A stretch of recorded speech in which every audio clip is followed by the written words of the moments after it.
आज ये जो bill the motor vehicles amendment bill 2019 लाया गया है, जिस मंत्री जी ने इस बिल को लेकर आया है उनकी नीयत के ऊपर कभी शक नहीं किया जा सकता है। हम विरोध में रहने के बावजूद भी ये मानते हैं कि इस देश के अंदर अगर सबसे अच्छा काम कोई मंत्री करता है तो वो नितिन गडकरी जी करते हैं।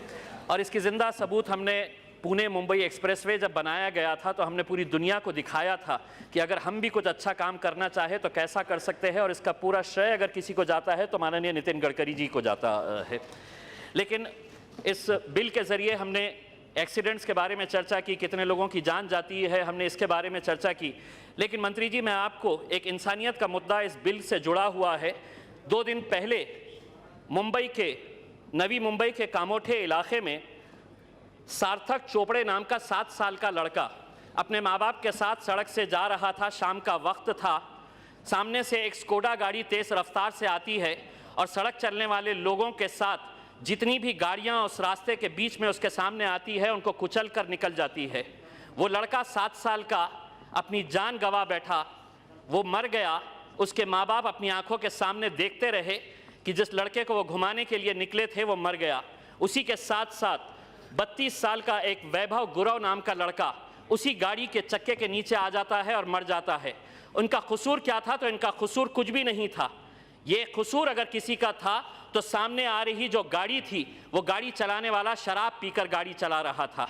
7 लोग आज भी जिंदगी और मौत से जूझ रहे हैं। अस्पताल के अंदर वो जिंदगी और मौत से लड़ रहे हैं। मुझे मालूम है कि हम इस अमेंडमेंट के ज़रिए सेफ्टी और सिक्योरिटी के बारे में हम चर्चा कर रहे हैं, लेकिन आप मुझे ये बताइएगा कि उस माँ बाप को आप क्या जवाब देंगे जिसका 7 साल का बच्चा वो घुमाने के लिए निकलते हैं और वो अपनी आंखों के सामने वो बच्चा अपनी जान दे देता है। आप ये कहेंगे कि हम उन्हें कंपेंसेशन देंगे, लेकिन कोई कंपेंसेशन एक माँ को अपने बच्चे की कीमत नहीं लगा सकता है। हमें ये सोचना है कि आप हमें ये बताइएगा कि ड्रंकन ड्राइविंग के कितने केसेस होते हैं, कितने एक्सीडेंट्स होते हैं, कितनी मौतें होती है। ड्रंकन ड्राइविंग का मतलब यह है कि आप एक तरफ कह रहे हैं कि शराब की दुकानें धड़ल्ले से खोली जाए, शराब पीने दिया जाए क्योंकि रेवेन्यू मिलता है हमें, लेकिन उसकी वजह से कितने लोगों की जान जाती है, इसके बारे में आपके पास क्या मैकेनिज्म है? आप ये हमें बताने की कोशिश करें।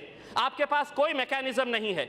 जब सुप्रीम कोर्ट ने यह आदेश दिया था कि 500 मीटर नेशनल हाईवे और स्टेट हाईवे के बीच में कोई भी शराब की दुकान नहीं रहनी चाहिए, तो पूरे देश ने इसका स्वागत किया था। लेकिन जितने भी शराब की दुकान वाले थे, जितने भी बियर बार वाले थे, उन्होंने एक लॉबी तैयार की और उसके बाद ये फैसले को बदल दिया गया। कहा गया कि नहीं, अगर सिटी लिमिट्स के अंदर से स्टेट हाईवे और नेशनल हाईवे जा रहा है तो वहां पर इजाजत दी जाए। यानी कि इसका मतलब यह है कि अगर कोई स्टेट नेशनल हाईवे से शहर से गुजर रहा है, शराब पीकर जा रहा है और उसी स्टेट और नेशनल हाईवे के ऊपर आकर वो एक्सीडेंट कर रहा है, तो इसका जवाबदेह कौन रहेगा? हम सिर्फ लाइसेंसिंग इसके बारे में हम बात कर रहे हैं, एक्सीडेंट्स हो रहे हैं, लेकिन ये शराब की वजह से कितने एक्सीडेंट्स हो रहे हैं इसके बारे में गंभीरता से विचार करने की ज़रूरत है। और आप हमें ये बताइएगा कि इसका मैकेनिज्म क्या है। दूसरी बात अध्यक्ष महोदय, एक इम्पॉर्टेंट मुद्दा ये है कि जब हम लाइसेंस इश्यू करते हैं मंत्री जी, तो हम बताते हैं कि लेफ्ट साइड, राइट साइड, कैसा स्टॉप होना चाहिए, कैसे कैसे सिग्नल्स है। लाइसेंस इशू करते वक्त ये बहुत ज़रूरी है ये बताया जाए कि अगर पीछे से कोई एम्बुलेंस आ रही है। मंत्री जी, आज जब विदेश के अंदर जाते हैं और विदेश के अंदर देखते हैं कि लाइसेंस, अगर कोई एम्बुलेंस आ रही है, सायरन की आवाज़ हो रही है, तो पूरी गाड़ियाँ वहीं का वहीं रुक जाती है और एक सेफ एक्सेस दिया जाता है फायर ब्रिगेड की गाड़ियों को और एम्बुलेंस को। लेकिन हमारे पास किसी भी शहर के अंदर, किसी भी गांव के अंदर देख लीजिएगा, वो बेचारा सायरन वाला, वहां पर एक पेशेंट पड़ा हुआ है, जिंदगी और मौत से लड़ रहा है, सायरन बज रहा है और कोई गाड़ी हटने के लिए तैयार नहीं, क्योंकि हमारे को सिखाया ही नहीं गया है लाइसेंस देते वक्त कि गाड़ियां कौन सी साइड में होनी चाहिए अगर सायरन बजता है तो। दूसरी बात अध्यक्ष महोदय, हम ये मानकर चलते हैं कि एक बहुत अच्छा सिस्टम इसके ज़रिए आप कर रहे हैं। सेफ्टी के मामले के अंदर पूरा सदन एक साथ आपका तायीद करता है, हम आपका सपोर्ट करते हैं, लेकिन हम समझते हैं कि ड्रंकन ड्राइविंग एक ऐसा मुद्दा है जिसके ऊपर पूरे सदन को बहुत गंभीरता से सोचने की ज़रूरत है। और हम समझते हैं कि मंत्री जी इसके ऊपर अपना स्पष्टीकरण देंगे कि किस तरह से हम ड्रंकन ड्राइविंग के एक्सीडेंट्स को कम कर सकते हैं। बहुत बहुत धन्यवाद। Thank you.